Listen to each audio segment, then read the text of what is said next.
नमस्कार दोस्तों, YouTube channel Ravi LLB में आपका स्वागत है। आज के वीडियो में हम भारतीय दंड संहिता के महत्वपूर्ण टॉपिक विवाह संबंधी अपराधों के विषय में जानकारी देने वाले हैं। और इस वीडियो में आपको आईपीसी की धारा 493 से लेकर 498 तक के विषय में विस्तार पूर्वक जानकारी मिलने वाली है। तो वीडियो को अंत तक देखिए और यदि अभी तक आपने हमारे चैनल को सब्सक्राइब नहीं किया है तो चैनल को सब्सक्राइब कर लीजिए और बेल नोटिफिकेशन को प्रेस कर लीजिए ताकि लॉ से रिलेटेड नए वीडियो मिले आपको सबसे पहले। तो आइए शुरू करते हैं। विवाह संबंधी अपराध क्या हैं? भारतीय दंड संहिता के अध्याय 20 धारा 493 से लेकर 498 तक में विवाह संबंधी अपराधों का प्रावधान किया गया है। इन प्रावधानों में विवाह के विभिन्न पहलुओं और उसके बाद के अपराधों के विषय में विस्तार पूर्वक बताया गया है। आज के वीडियो में हमने धारा 498 को कवर नहीं किया है क्योंकि इस पे हमने एक ऑलरेडी सेपरेट वीडियो बना रखा है जिसका लिंक डिस्क्रिप्शन बॉक्स में दिया गया है। वैवाहिक मुकदमों की प्रकृति। कानूनन वैवाहिक स्थिति में स्त्री की सुरक्षा का विशेष ख्याल रखा गया है। वैवाहिक मुकदमों की प्रकृति देखें तो अक्सर वधू पक्ष द्वारा वर पक्ष पर दहेज प्रताड़ना, शारीरिक शोषण और पुरुष का पर स्त्री से संबंध जैसे मामले दर्ज कराए जाते हैं। वहीं वर पक्ष द्वारा स्त्री पर किसी गैर मर्द से अवैध संबंध, मानसिक प्रताड़ना जैसे मामले दर्ज कराए जाते हैं। सबसे पहले हम बात करेंगे धारा 493 की। धारा 493 ऐसे मामलों में लागू होती है जिन मामलों में धोखे से कानूनी विवाह का विश्वास करा के अर्थात शादी का वादा करके किसी पुरुष द्वारा शारीरिक संबंध बनाते हैं।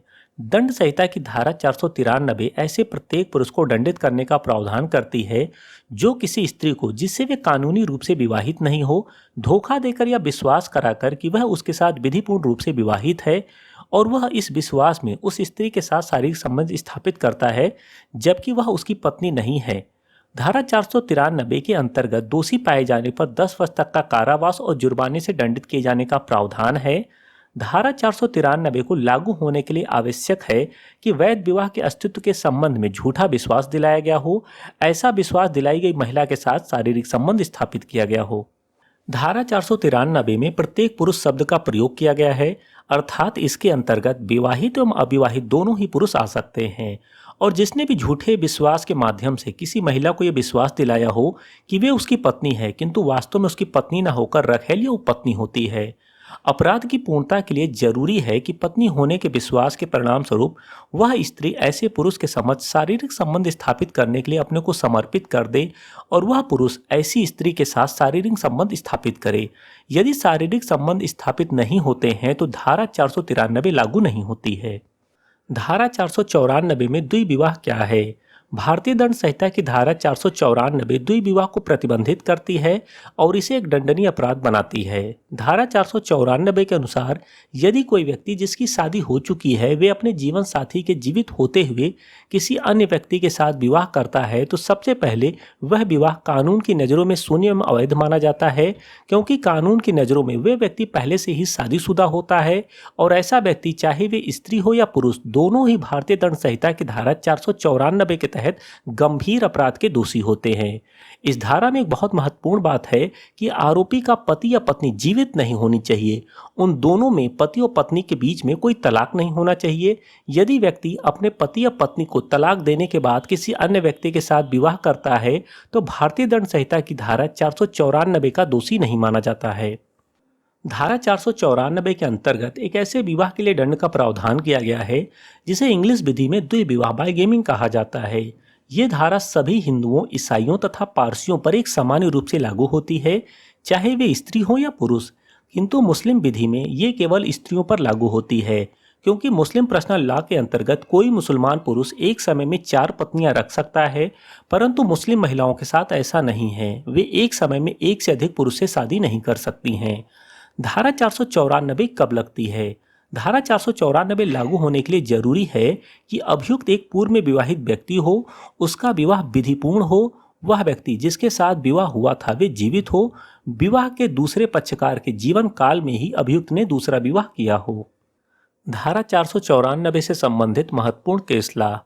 आर बनाम टॉल्सन के वाद में न्यायालय ने अभी निर्धारित किया कि यदि कोई पत्नी सद्भावपूर्वक ये विश्वास करने के उचित कारण होते हुए कि उसका पति मर चुका है 7 वर्ष के पूर्व ही किसी अन्य व्यक्ति से विवाह कर लेती है परंतु विवाह के पश्चात उसका प्रथम पति आ जाता है या उसके जिंदा होने की सूचना प्राप्त होती है तो ऐसी स्थिति में महिला धारा 494 अर्थात द्वि विवाह के अपराध की दोषी मानी जाएगी।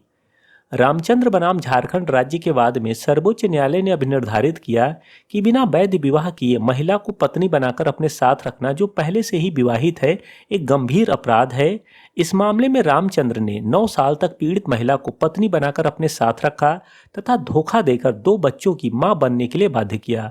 बाद में ये कहकर छोड़ दिया कि वे उसकी विवाहित पत्नी नहीं है, उसने उससे कभी विवाह नहीं किया था।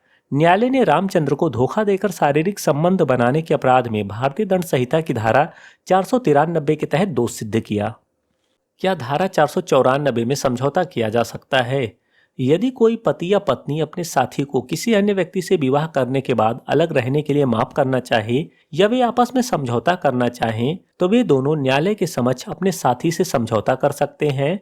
सीआरपीसी आईपीसी की धारा 494 के अपराध को संज्ञेय अपराध नहीं मानती है, अतः ये अपराध जमानत योग्य है।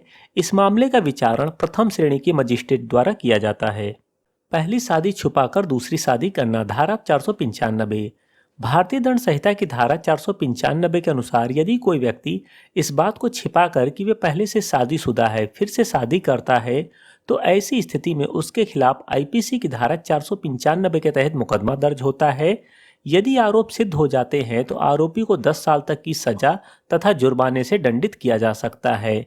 ऐसे मामले में आईपीसी की धारा 495 के साथ धोखाधड़ी का भी केस बन सकता है। धारा 495 में पक्षकार आपसी समझौते के आधार पर मामले को खत्म नहीं कर सकते हैं।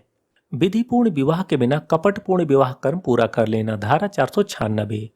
धारा 496 उन मामलों में लागू होती है जिसमें विवाह की प्रक्रिया तो पूर्ण होती है, जो किसी कारणवश विवाह वैध नहीं हो पाता है तथा जिसमें बेईमानी से या कपटपूर्ण आशय से एक पक्षकार दूसरे पक्षकार को ये विश्वास दिलाता है कि इस प्रक्रिया द्वारा वैध विवाह पूर्ण हो गया है, किंतु वास्तव में ये विवाह पूर्ण नहीं होता है।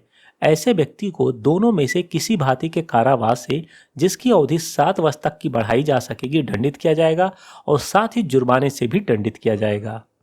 क्या धारा 496 में समझौता किया जा सकता है? भारतीय दंड संहिता की धारा 496 में पीड़ित और आरोपी आपस में किसी प्रकार से समझौता करके मामले को समाप्त नहीं कर सकते हैं। ये मामले न्यायालय के द्वारा ही समाप्त किए जा सकते हैं और धारा 496 गैर जमानती अपराध का गठन करती है, इसीलिए इस मामले में जमानत मिलना बहुत मुश्किल होता है। धारा 496 के लिए जरूरी है कि बेईमानी अथवा कपटपूर्ण आशय से विवाहित होने के कर्म को पूरा किया गया हो और इस कर्म को ये जानते हुए पूरा किया गया हो कि इसके द्वारा विधिपूर्ण विवाह संपन्न नहीं हुआ है। धारा 493 तथा धारा 496 में अंतर। यद्यपि दोनों धाराएं एक समान प्रतीत होती हैं, फिर भी इन दोनों में कुछ अंतर है और इन अंतर को जानना बहुत ही जरूरी है। जहां धारा 493 के अंतर्गत अपराध का गठन तब होता है जब पुरुष द्वारा महिला को यह विश्वास दिलाया जाता है और इस विश्वास के परिणाम स्वरूप उसके द्वारा शारीरिक संबंध बनाया जाता है, तो धारा 493 के अंतर्गत शारीरिक संबंध बनाया जाना जरूरी है, जबकि धारा 496 के अंतर्गत इस प्रकार के फिजिकल रिलेशन की आवश्यकता नहीं है। धारा 496 के लागू होने के लिए बस इतना जरूरी है कि विवाह किसी पक्षकार ने बेईमानी अथवा कपटपूर्ण आशय से विवाह के कर्म का दुरुपयोग किया हो। धारा 497 जार कर्म या व्यभिचार। जो भी व्यक्ति किसी ऐसी स्त्री के साथ शारीरिक संबंध स्थापित करता है जिसके बारे में वे जानता है या उसके पास ये मानने के पर्याप्त सबूत हैं कि वे किसी अन्य व्यक्ति की पत्नी है, और यदि ऐसा शारीरिक संबंध रेप की श्रेणी में नहीं आता है, तो वो व्यक्ति व्यभिचार यानी एडल्ट्री का दोषी होगा। ऐसे अपराध के लिए उसे 5 वर्ष तक के कारावास या आर्थिक जुर्माने अथवा दोनों से दंडित किया जा सकता था। सर्वोच्च न्यायालय में 5 जजों की संवैधानिक पीठ ने भारतीय दंड संहिता की धारा 497 को असंवैधानिक घोषित कर दिया है। फैसला सुनाते हुए चीफ जस्टिस ऑफ इंडिया दीपक मिश्रा ने कहा कि धारा 497 अपराध नहीं है। हालांकि कोर्ट ने व्यभिचार को तलाक के लिए आधार माना और कहा कि केवल व्यभिचार अपराध नहीं हो सकता है। व्यभिचार असफल विवाह का कारण नहीं, लेकिन उसका नतीजा जरूर हो सकता है। सर्वोच्च न्यायालय ने 158 साल पुराने व्यभिचार रोधी कानून को रद्द करते हुए कहा कि व्यभिचार अपराध नहीं है, लेकिन ये तलाक का आधार हो सकता है। धारा 497 महिला के जीवन जीने के अधिकार पर असर डालती है। न्यायालय ने आगे कहा कि पति महिला का मालिक नहीं है।